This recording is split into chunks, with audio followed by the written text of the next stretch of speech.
ഇന്ന് നിങ്ങളോട് പങ്കുവെക്കുന്ന വിഷയം പോക്ക് വരവ് സംബന്ധിച്ചിട്ടുള്ള ചില പ്രധാനപ്പെട്ട ചോദ്യങ്ങളും അവയ്ക്കുള്ള ഉത്തരങ്ങളുമാണ്.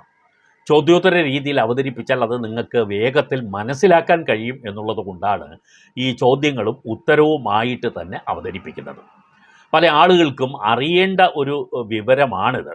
യഥാർത്ഥത്തിൽ നമ്മൾ ഭൂമിയുടെ ഉടമസ്ഥനാണെങ്കിൽ നമ്മൾ അറിയണം എന്താണ് പോക്ക് വരവ് എന്നുള്ളത് നമ്മൾ അറിയണം. കാരണം ഇത് അറിഞ്ഞില്ല എങ്കിൽ ചില കാര്യങ്ങളിൽ വീഴ്ച സംഭവിക്കാം. അത് ഭൂമി വാങ്ങുമ്പോൾ നമുക്ക് പല ആളുകൾക്കും അബദ്ധം പറ്റിയിട്ടുള്ള ഒരുപാട് സന്ദർഭങ്ങൾ ഉണ്ട്. അപ്പോൾ ഒരു ഭൂമി വാങ്ങുമ്പോൾ കൂടി നമ്മൾ ഈ പോക്കുവരവുമായി ബന്ധപ്പെട്ട കാര്യങ്ങൾ മനസ്സിലാക്കിയിരുന്നാൽ നമ്മളെ ആർക്കും പറ്റിക്കാൻ പറ്റില്ല. നമ്മൾ അറിയാതെ കുഴിയിൽ വീഴാതിരിക്കുകയും ചെയ്യും. അതുകൊണ്ട് നിങ്ങൾ ഈ എപ്പിസോഡ് പൂർണ്ണമായി കേൾക്കുക. ഇതല്ല, ഈ ചാനൽ നിങ്ങളുമായി